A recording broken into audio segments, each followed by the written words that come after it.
Hey guys, I just wanted to show you the pasture that we left. Oh, it'd be 2 days ago now. This is where the horses are grazing now, and I wanted to kind of, before it grows back, I wanted to show you kind of what it looks like. It's already come back some, so even 2 days ago it looked worse than this. But we mowed it basically the day we moved it. Other than out here, this spot out here. Our chain on the deck on our lawnmower actually ended up breaking, so it's in the shop, and we'll have to come back and mow that later.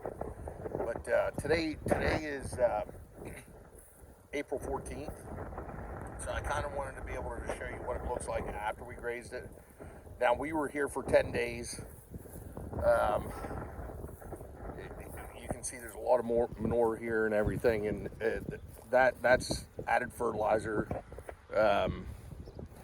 Obviously, but I guess how you can kind of look at it is we put more nutrients down than what we took off is because we added 2 large square bales, which, let's say they were each 600 pounds apiece. I think if you get on the internet, you could probably figure, let's say even 20 pounds of nitrogen out of each.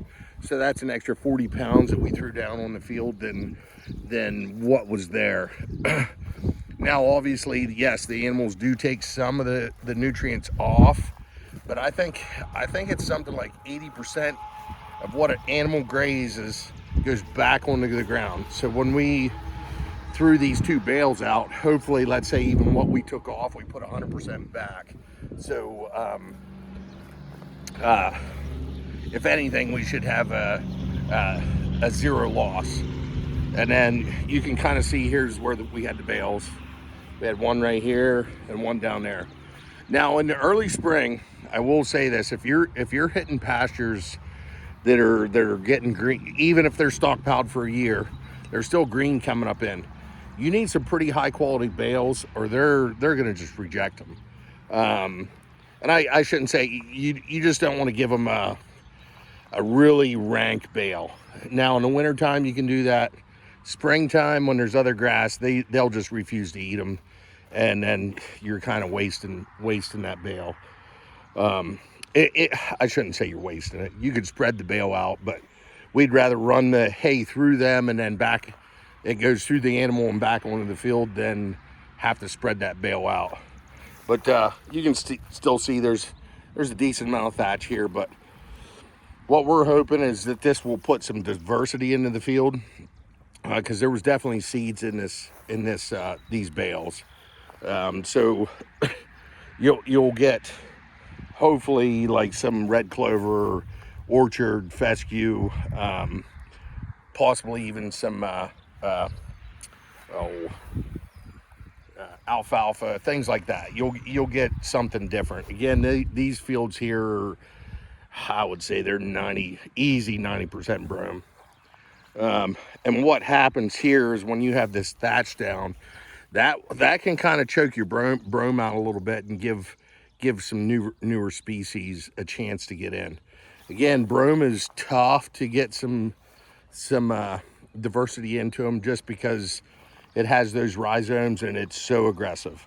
It's definitely difficult to get seedlings to kind of get the advantage over it in a brome field.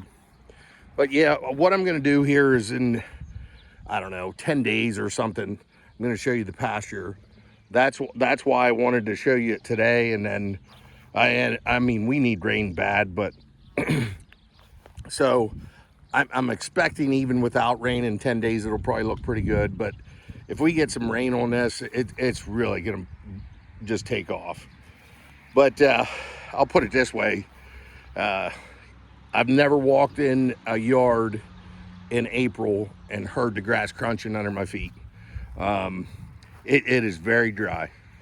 And people out west, I'm sure you guys get dry, but, or I know you guys get dry. But when you're used to 42 to 45 inches of rainfall in a year, and we've just, I mean, I'm betting we've had 6 inches this spring. It's been dry since last June.